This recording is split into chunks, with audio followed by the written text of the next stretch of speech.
Podcast VL.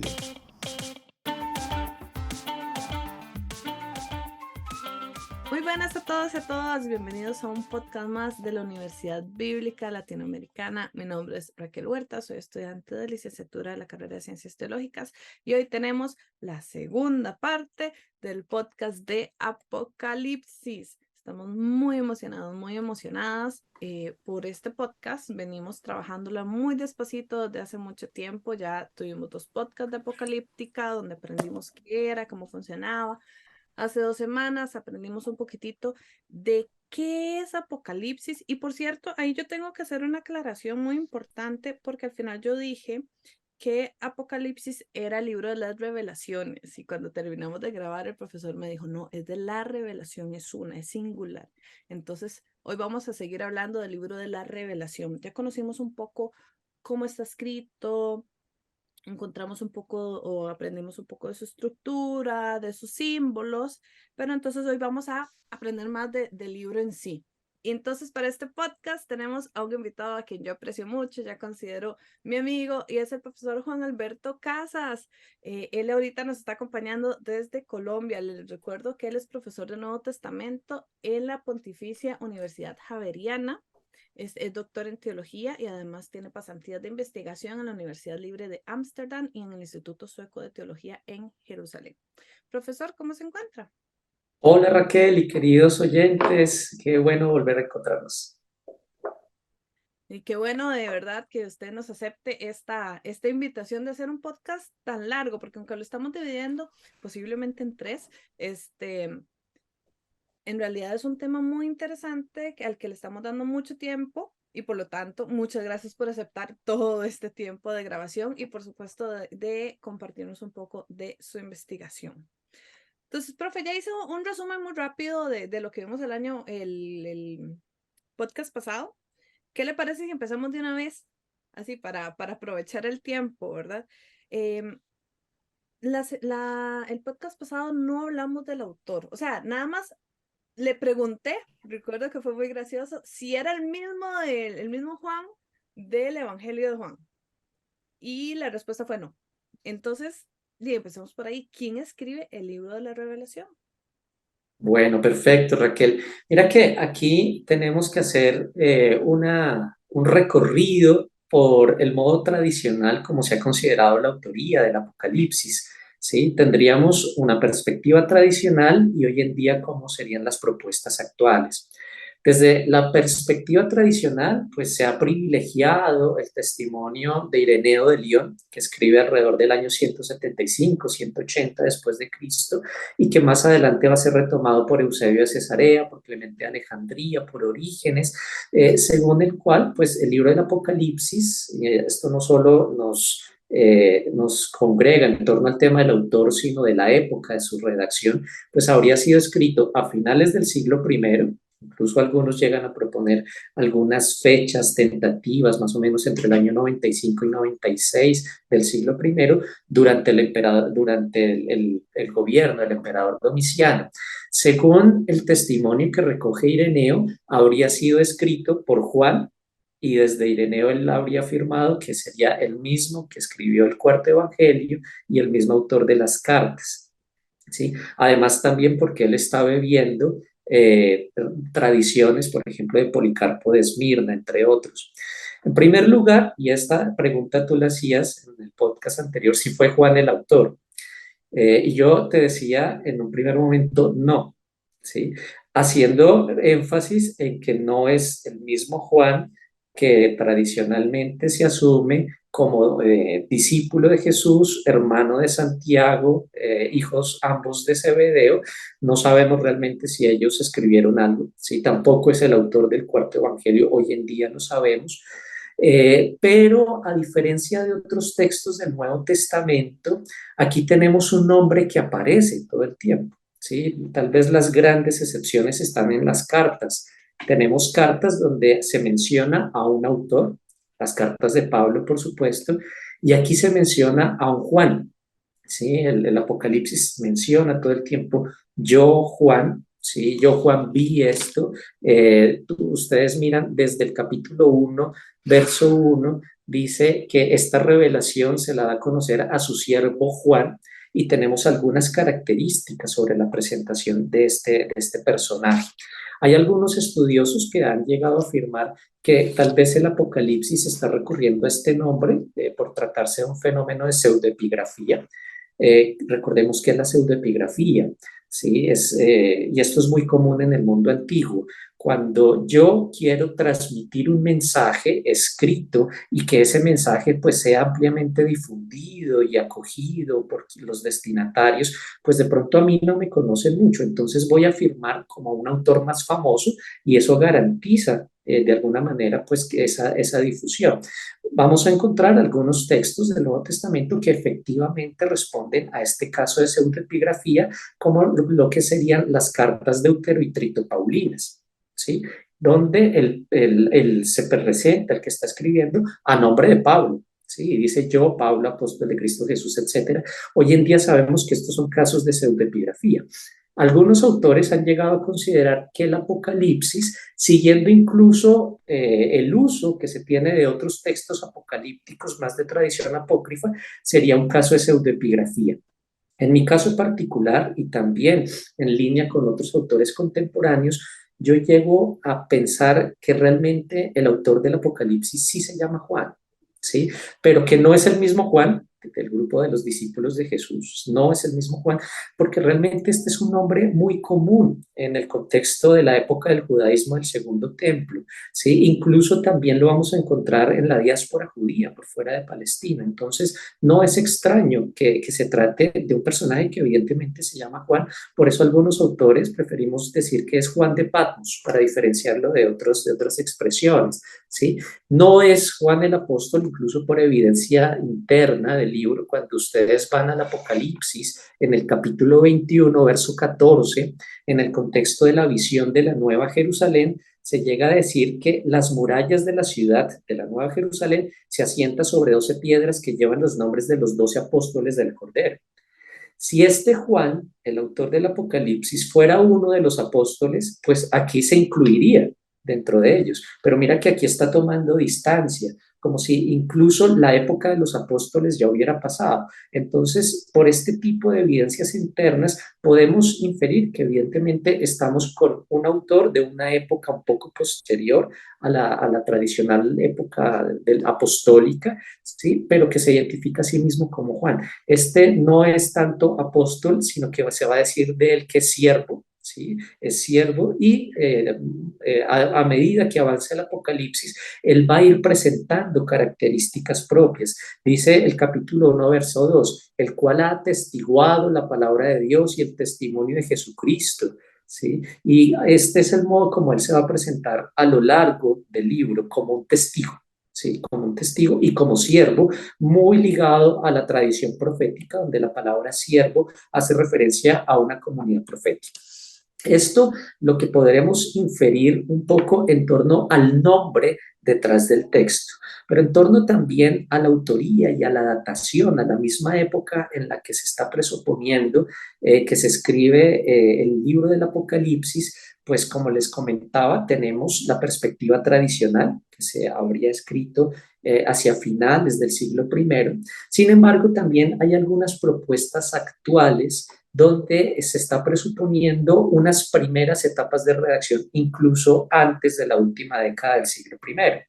Por ejemplo, hay algunos autores que llegan a proponer a partir de datos que hay en el mismo libro, que el Apocalipsis posiblemente o una parte de él se escribió en primera generación cristiana, es decir, antes del año 70, por algunas situaciones.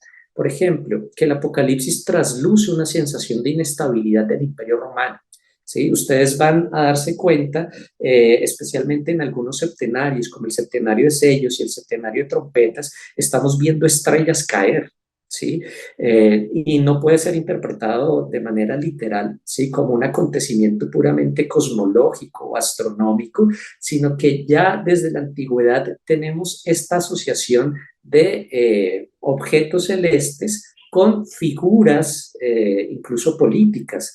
Lo encontramos tanto en Jeremías como en Isaías, la comparación entre Babilonia o el rey de Babilonia con estrellas. ¿sí? O con montañas que caen. Pues así también lo vamos a encontrar en el libro del Apocalipsis. Y entonces vamos a encontrar una sucesión de estrellas que caen, ¿sí?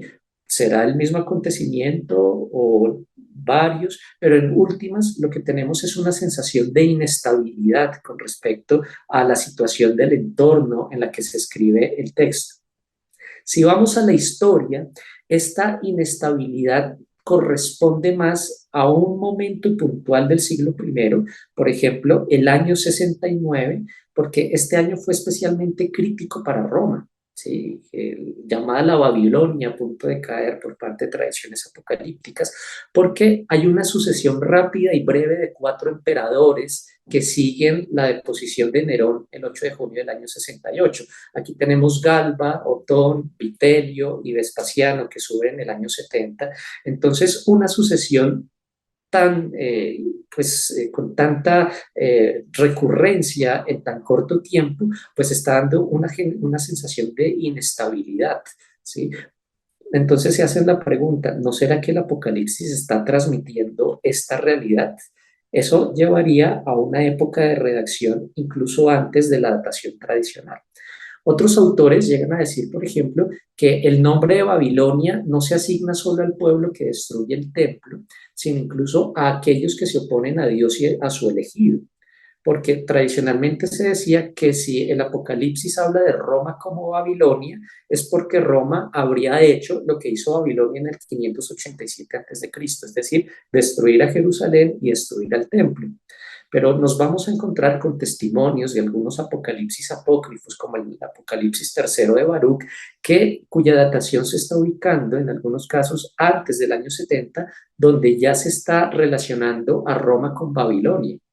Entonces se está haciendo la lectura de que Roma es Babilonia no solo por lo que va a hacer en el año 70, destruir el templo y destruir la ciudad de Jerusalén, sino ya por el simple hecho de que se oponga al pueblo mesiánico. Ya ahí hay una resistencia en ese sentido. Otro dato que aparece por lo general tiene que ver con el septenario de cartas, por ejemplo, en el capítulo 2, verso 3 y verso 9, haciendo referencia a la sinagoga y al judaísmo. Aquí parece ser que judío y el judaísmo es un término honorífico, ¿sí? Se llega a hablar, por ejemplo, de la sinagoga de Satanás, pero esa expresión no es en detrimento del judaísmo en general, sino que es una puesta en cuestión de la sinagoga, de la comunidad que es destinataria, que tal vez no está haciendo honor de lo que se esperaría del judaísmo. Entonces, por eso tiene esta expresión tan dura. Pero en últimas es un término honorífico. Lo que está suponiendo es que judíos y cristianos aún no eran grupos separados. La separación va a ocurrir después de la guerra judía del año 70. Parece ser que aquí todavía hay una interrelación que no permite una datación posterior. Otro elemento que algunos autores dicen también es que también en relación con el septenario de cartas, que si ustedes miran los destinatarios y la descripción que se proponen, no solo es los destinatarios, sino las de las ciudades a las cuales van dirigidas las cartas, pues en algunos casos son muy detallados sobre las circunstancias históricas, sociales, económicas, políticas de esas ciudades. ¿Sí? Hacen un ejercicio de descripción muy interesante. Curiosamente, cuando se aborda la última carta, que es la carta a la Odisea, no hay una mención de un terremoto que azotó a la ciudad de la Odisea y ese terremoto tuvo lugar en el año 60. ¿Sí? Entonces, eso llevaría también a un repensar la datación. Estos autores llegan a decir, bueno, que posiblemente no tanto el Apocalipsis en su totalidad, pero al menos una primera elaboración, una primera redacción del Apocalipsis tuvo lugar antes del año 70.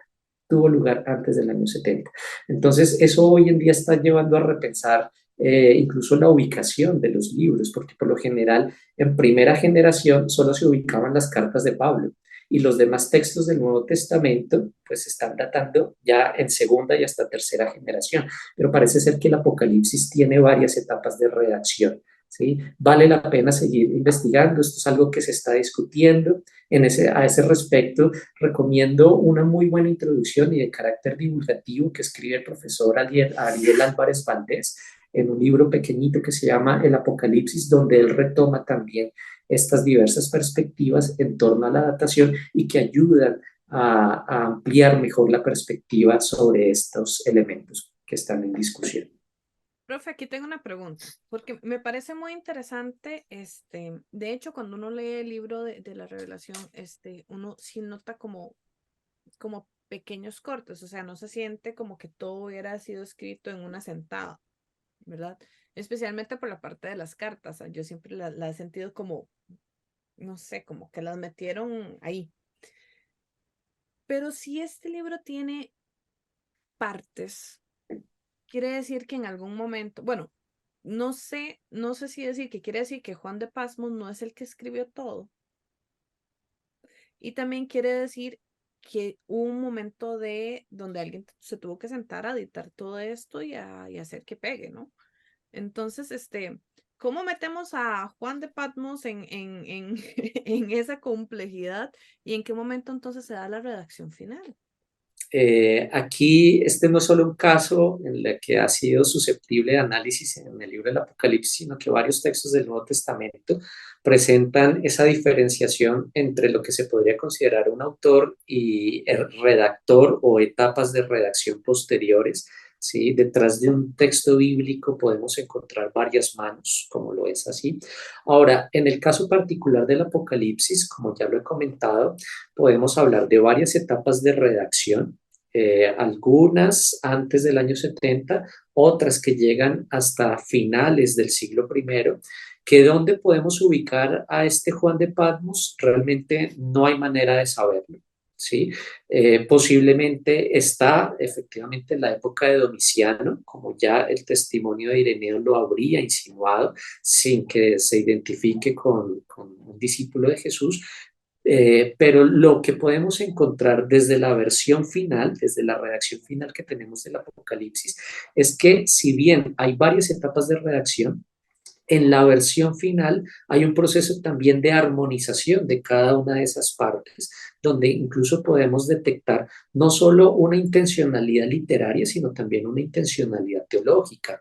Lo comentábamos en el podcast anterior, donde la perspectiva de análisis que organiza el Apocalipsis como una estructura de paralelismo, donde la primera parte está relacionada con la última, la segunda con la penúltima, hasta llegar a un núcleo central, pues está mostrando que el ejercicio de arquitectura literaria estuvo muy bien hecho. ¿Sí? La redacción final está muy bien elaborada y así como permite identificar las partes, también nos permite identificar una unidad literaria que responde a una intencionalidad teológica común. ¿Sí? Ya saber la ubicación exacta de este Juan es mucho más complicado. Claro. Profe, sí se entiende, pero al final sí podemos, bueno, es que no sabemos a quién atribuirle la redacción, pero sí podemos decir entonces, como usted dijo al inicio, que este Juan sí existió y que tuvo mano por ahí en algún momento. Es posible, es muy posible que sí, y que se llamara Juan. Y que se Ahora, llama Juan. perdóname, frente a esto hay algo muy interesante porque algunos comentarios o estudios llegan a ubicar la redacción del Apocalipsis en la isla de Patmos. Sí, van a encontrar algunos textos en ese sentido, pero me parece que hay algo que no se ha tenido suficientemente en cuenta y es una indicación que aparece al inicio del Apocalipsis en el capítulo 1, en el verso 9. Dice el autor, hablando en primera persona singular, dice, yo me encontraba en la isla llamada Patmos por causa de la palabra de Dios y el testimonio de Jesús. Y ahí caí en éxtasis el día del Señor, o caí en el Espíritu, llegué a estar en el Espíritu, como lo dice el texto en griego. Pero el hecho es que está hablando en pasado. Es decir, las visiones o las primeras visiones tienen lugar en Patmos, efectivamente, pero la redacción del libro ya no, el autor ya no está en Patmos, porque está escribiendo en tiempo pasado. Es decir, para el momento en el que está escribiendo ya no está en Patmos. Por eso hoy en día se prefiere pensar en alguna de las 7 ciudades donde se encuentran las comunidades destinatarias del Apocalipsis como un posible lugar de redacción. Posiblemente algunos llegan a decir que es Éfeso, ¿sí? Pero ya no se habla de Patmos como lugar de redacción, sino como lugar en el que tienen lugar las visiones iniciales, al menos. Aquí tengo una pregunta. Estoy intentando atar cabos, ¿verdad? Con todo lo que vimos la semana pasada y perdón, la grabación pasada y esta. Este, y si el libro se escribe por etapas y, y al final el libro lo que busca es dar la esperanza y el mensaje de cómo era la revelación del cordero degollado, pero de pie. O sea, hay un mensaje de esperanza, pero entonces quiere decir que había alguna dificultad. Estoy pensando tal vez en la persecución de los cristianos o algo así. Pero si estamos empezando con una parte de la redacción desde incluso el 60, ¿dónde entra ahí la persecución? Porque en ese momento no había mucha. Entonces, no sé si entiende como por dónde voy. Y tal vez usted me pueda ayudar a aclarar un poquitito esto, porque al final del siglo sí ya había un poco más de persecución, pero al principio, bueno, por lo menos a mediados más bien. ¿Cómo, Mira, cómo, cómo te- cortamos eso? te- te agradezco por esa pregunta porque permite aclarar también un cambio en lo que ha sido la historia del estudio y el trasfondo histórico del Apocalipsis. Vamos a encontrar todavía en algunos comentarios o introducciones al Apocalipsis que este estaría respondiendo a situaciones de persecución por parte del Imperio Romano, ya fuera en tiempos de Domiciano o en tiempos de Nerón, dependiendo de dónde se estaría ubicando la redacción. Hoy en día, ¿qué sabemos? Y aquí le debemos gran parte a esta nueva perspectiva a una profesora de la Universidad de Yale, ya profesora emérita, que se llama Adela Yarbrough Collins, en un libro que es ya clásico, pero que lastimosamente aún no tenemos una traducción al español, que se llama Crisis and Catharsis. Lo escribe ella finalizando la época de los 70 del siglo pasado. Se empieza a ver la gran divulgación en los años 80 y lo que ella va a proponer, basándose en estudios de historiografía paleocristiana, es decir, de historia del cristianismo antiguo, es que es muy posible que en el siglo I no hubiesen persecuciones sistemáticas en contra de los cristianos por parte del Imperio Romano, ¿sí? Posiblemente no existieron. Lo que tenemos es que hemos bebido de fuentes donde se presenta la persecución como a una realidad sistemática. Incluso vamos a encontrar a Tertuliano, los martirologios, etcétera. Pero si tenemos que hablar de persecuciones sistemáticas por parte del imperio, tenemos que ir más o menos hasta el año 270 después de Cristo, bajo el gobierno del emperador Decio, donde sí tenemos ese tipo de persecuciones. ¿Qué sucede aquí en el siglo I? Hay situaciones puntuales, localizadas y regionales donde sí hay persecuciones. Nos vamos a encontrar con la promulgación del Instituto Neroniano, que ordena la expulsión de cristianos de Roma y la acusación por el incendio de Roma, incluso durante el emperador Claudio. Testimonios de esto lo tenemos en Hechos de los Apóstoles y también en tradiciones parabíblicas durante el periodo del emperador Claudio, que hay también expulsión de grupos judíos de Roma, y dice por causa de un tal Cresto, ¿sí? Que posiblemente es Cristo. Pero fuera de esto no tenemos otro dato. Incluso un texto como es la carta de Plinio al emperador Trajano, cuya datación es alrededor del año 110 después de Cristo, donde Plinio, que es gobernador de Bitinia, al norte del Asia Menor, le pregunta a Trajano sobre qué hacer con los cristianos. Mira, yo he hecho esto y algunos han decidido pues de abandonar el cristianismo, etcétera. El hecho de que él no sepa cómo manejarlos implica que todavía no había una política por parte del imperio en contra de los grupos cristianos. Entonces todo esto lo va a retomar a Adela Yarbrough Collins y ella va a proponer un cambio de la perspectiva sobre el trasfondo histórico del Apocalipsis y a la realidad a la cual posiblemente quiere responder. Si bien es cierto, no hay persecución sistemática, sí hay situaciones de represión e incluso situaciones culturales donde las comunidades cristianas, especialmente fuera de Palestina, las comunidades de corte helenista, de la diáspora, pues entran en el dilema sobre cómo interactuar con el mundo cultural y económico y político del Imperio Romano. Lo que se va a proponer desde esa perspectiva es que tal vez el apocalipsis no está respondiendo tanto a una situación de crisis, pero sí quiere generar una situación de crisis. ¿Sí? Siempre donde hay apocalíptica hay crisis. ¿sí? Siempre donde haya apocalípticas crisis. Pero en este caso parece ser, y eso lo detectamos por el septenario de cartas, donde hay un diagnóstico muy pormenorizado de las situaciones de las iglesias destinatarias, las iglesias del Asia Menor, que hay algunas comunidades que están bebiendo tanto a nivel cultural del Imperio Romano que parece ser que se está difuminando la radicalidad del Evangelio. Se están acomodando a la situación sociohistórica, sociocultural del imperio, donde hay injusticia, donde hay incluso omisiones, suceden las cosas y no pasa nada, donde hay esclavitud, donde hay unos que están por encima de otros a nivel jerárquico y también a nivel social por estos asuntos del patronazgo y de la clientela que son marcan los valores del honor y la vergüenza muy fuerte en el siglo I.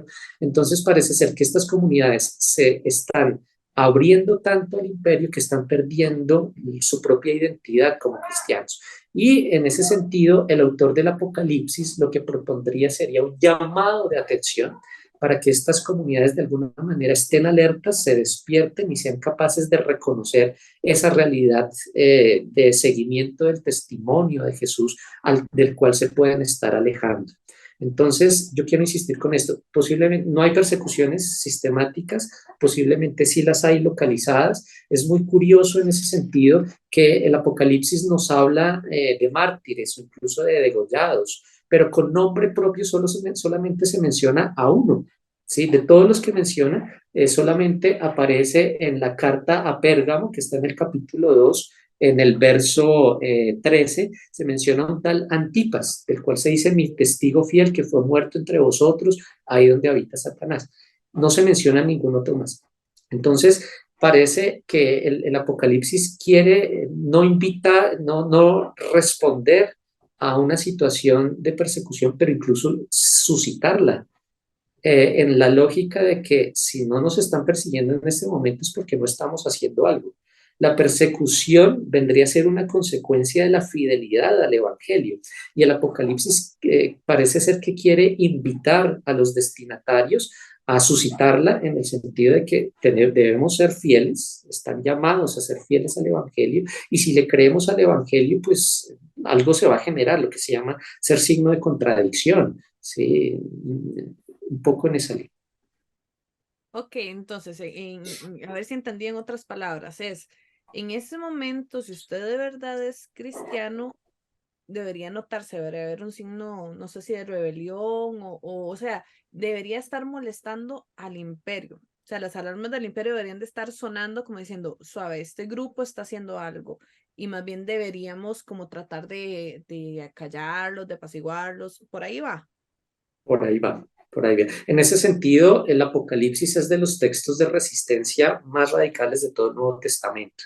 ¿Sí? Mientras que hay algunos textos, como la Primera de Pedro, que implican obedecer a las autoridades, orar incluso por las autoridades políticas, etcétera, el Apocalipsis está en el otro extremo. ¿Sí? Aquí no podemos dejarnos llevar por estas tendencias. El Apocalipsis es un texto de resistencia muy profunda ante estas situaciones de opresión, de represión e incluso de injusticia representadas por el imperio y también por la teología imperial. Por el culto al emperador, que hoy en día sabemos, estas ciudades del Asia Menor incluso competían por tener el templo más esplendoroso o la liturgia más esplendorosa en honor al emperador mismo.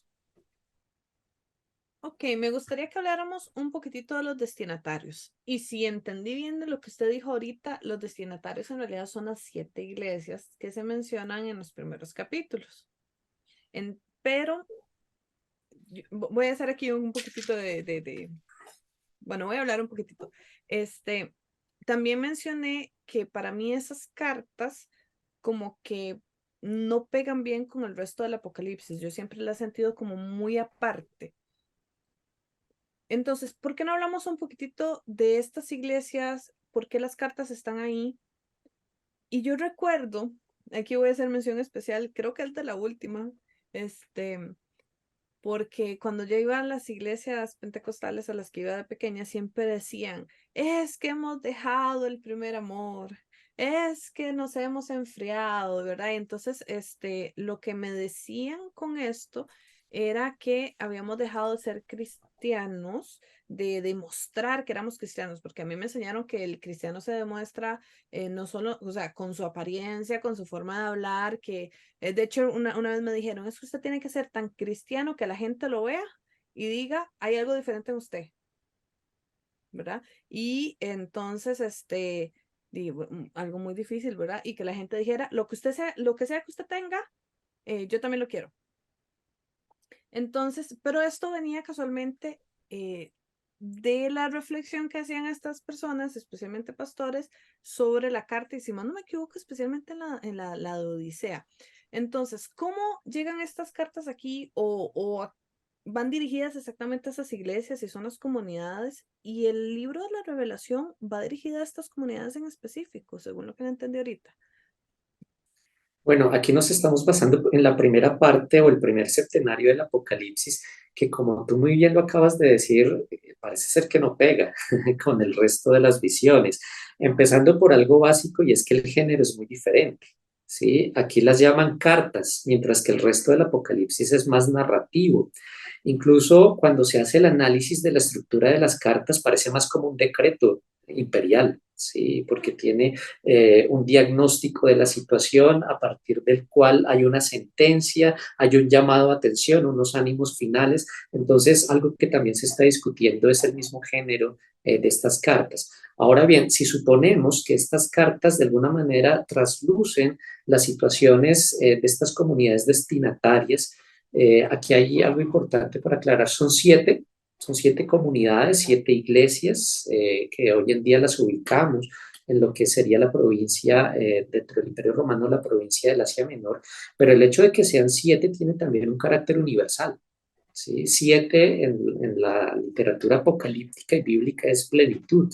Entonces es una carta tanto a comunidades particulares, pero también al conjunto de esas comunidades y por eso también tiene un sentido que puede ser contemporáneo y actual.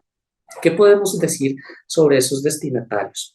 Dice el prólogo del Apocalipsis que los destinatarios de esta revelación, dice el verso 1, dice, esta revelación se la dio a conocer Dios para manifestar a sus siervos lo que ha de suceder pronto. Esta expresión siervos posiblemente está bebiendo de la tradición del Antiguo Testamento, algunos la relacionan incluso con el libro de Amós en el capítulo 3, verso 7, donde los siervos son una comunidad profética. Y entonces ya aquí tenemos algún elemento de semblanza particular de estas comunidades. Son comunidades eclesiales profundamente carismáticas y donde hay un profetismo enorme.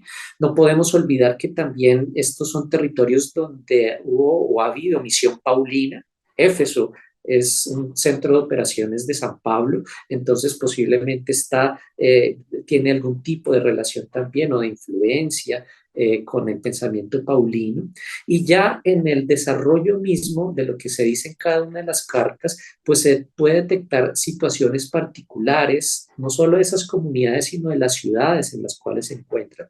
Aquí es interesante porque son cartas o textos profundamente contextuales y no se pueden generalizar. Es decir, lo que le dice a la comunidad de Éfeso no es lo mismo que le dice a la comunidad de la Odisea o a la comunidad de Esmirna. ¿Sí? Es importante hacer esa diferenciación porque tenemos unas conversaciones en contexto. Es importante el conocimiento que está detrás de cámaras.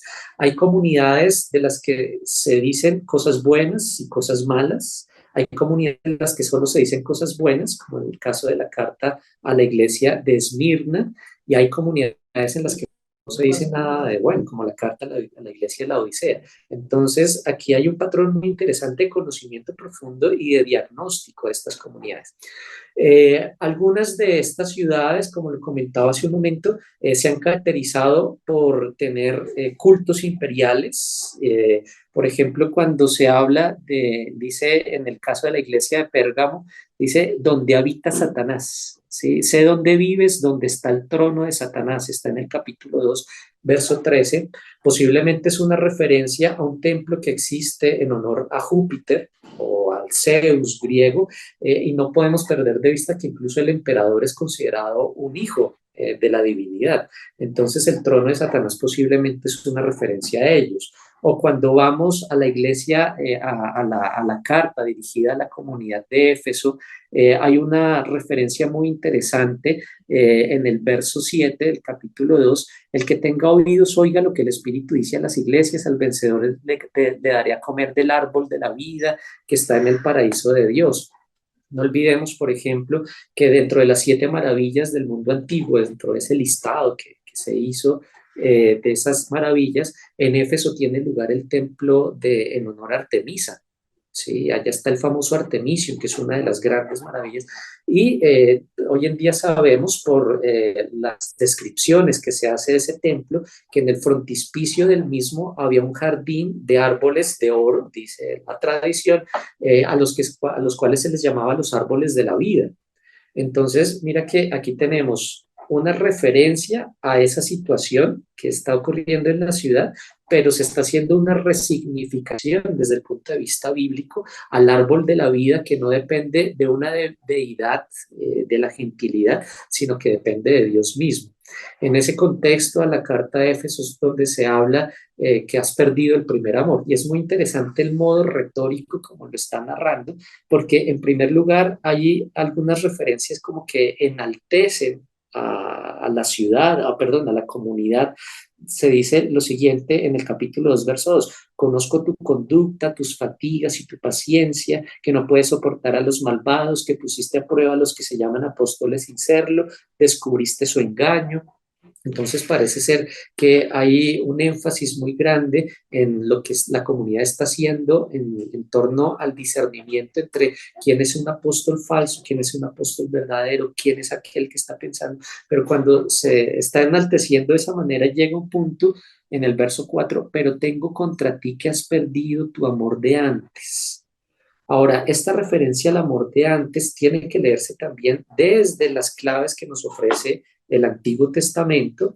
Recuerden ustedes que una de las imágenes a través de las cuales, especialmente los textos proféticos, hacen referencia a la relación entre Dios y el pueblo, es la imagen nupcial, donde Dios se presenta como el esposo, mientras que el pueblo es la esposa. Y es interesante cómo se va a mostrar de manera analógica la relación de este pueblo en términos de alianza con Dios, como una relación en la que ha caído en adulterio e incluso en prostitución, pero en realidad son referencias a la idolatría.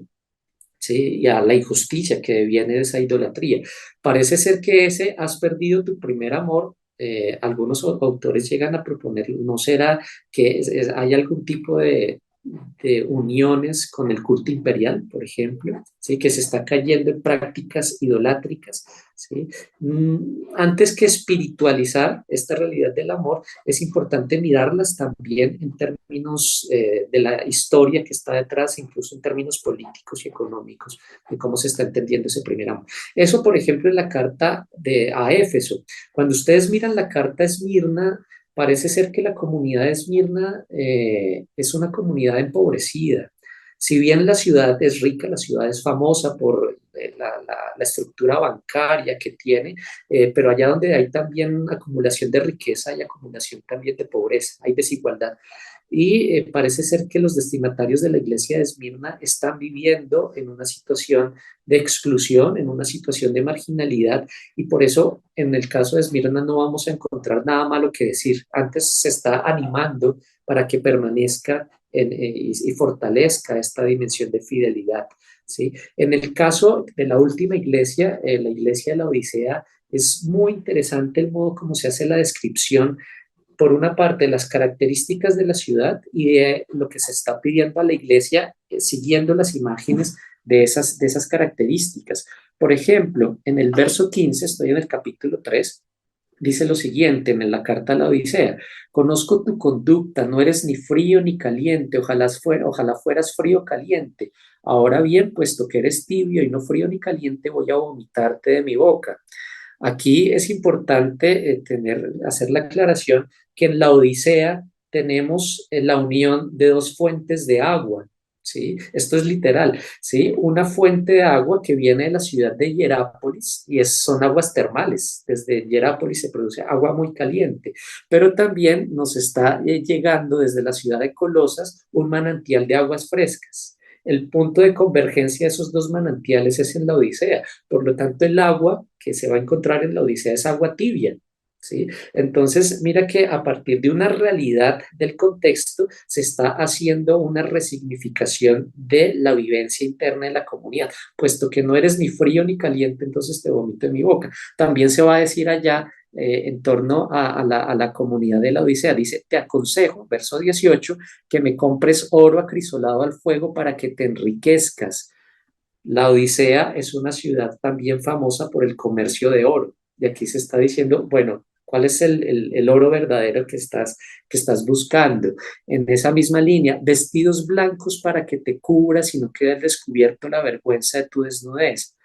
La Odisea también es famosa por su industria de paños, principalmente de paños oscuros, ¿sí? Porque las ovejas de esta región son ovejas de lana negra. Entonces, aquí se está haciendo la inversión, ¿no? Vestidos blancos. El vestido va a ser uno de los términos claves desde el punto de vista antropológico en el Apocalipsis. Dice también, y un colirio para que te des en los ojos y recobres la vista. Tenemos en los escritos de Galeno, que se desarrollan principalmente en el siglo segundo después de Cristo, que la Odisea también era famosa por los ungüentos y los colirios para los problemas de visión, para los ojos. Y aquí se le está recomendando a los destinatarios de la comunidad que está en la Odisea que se pongan colirio para que vean, para que recobre la visión. Entonces, en resumidas cuentas, fijémonos en el modo como el autor está jugando con las situaciones, las realidades de los contextos en las que están las comunidades y lo resignifica para hacer un llamado de atención a estas mismas comunidades en torno a aquellas situaciones en las que parece ser que están perdiendo cierta fuerza de identidad con respecto al Evangelio y los anima para mantenerse fiel. Una de las palabras que más se repiten en el Apocalipsis tiene que ver con la martiría, con el testimonio y también con la fidelidad, opistos. La fidelidad es algo que se va a pedir y se recurre a estas imágenes para ello. Profe, qué interesante es poder entender el contexto de donde se escribe y qué importante que es, porque ahorita que usted leyó la parte de no sean de frío, no, que, ya que no eres ni caliente ni frío, te vomitaré de tu boca. Usted no tiene idea de lo que yo sentí en el estómago porque me recordó cuántas prédicas yo no he escuchado de eso y yo decía, qué horrible debe ser que Dios uno lo vomite a la boca y el miedo que eso reflejaba bueno, en todos, ¿verdad? Entonces era, recuerdo que muchas veces decían, o es cristiano con todas o mejor no sea, ¿verdad? Y este miedo de estar ahí y cuando lo leemos ya del contexto, nos damos cuenta que no tiene nada que ver con eso, es otra cosa. Entonces, qué importante, si no solo en el Apocalipsis, con cada libro de la Biblia, qué importante es tener el contexto y entender qué es lo que se está diciendo, casualmente para no estar diciendo cosas que terminan asustando mucho a muchas poblaciones, por no decir que a casi todas las poblaciones cristianas. Profe, Em, queremos, bueno, vamos a pasar ahorita un poco a ver cómo se ha entendido o se ha leído el Apocalipsis o el libro de la Revelación en la historia. Pero antes de eso me gustaría que usted nos contara, no sé si nos quedaron algunos detallitos importantes que no hemos tocado, que usted dice, bueno, falta hablar un poquitito de esto o tal vez quiero aclarar esto otro para poder avanzar. Aquí me dejo guiar por tus preguntas. Ok, entonces estamos. Estamos. Muy bien, profe. Muchas gracias por acompañarnos en esta segunda parte del libro de Apocalipsis. Vamos a llegar hasta aquí por este espacio para no extendernos tanto y vendrá una tercera parte donde concluiremos un poco cómo se ha visto este libro en la historia, qué relecturas tenemos, un poquitito. Al final, cuál es el mensaje del Apocalipsis? ¿Cuál es el final que le damos? Algunas recomendaciones también de cómo leerlo de una forma un poco tal vez más asertiva o quitándonos un poco el miedo que tenemos sobre el libro. Entonces acompáñenos en 2 semanas más a la tercera parte y final de este podcast. Hoy les acompañó Raquel Huertas y el doctor en teología, el profesor Juan Alberto Casas. Nos vemos.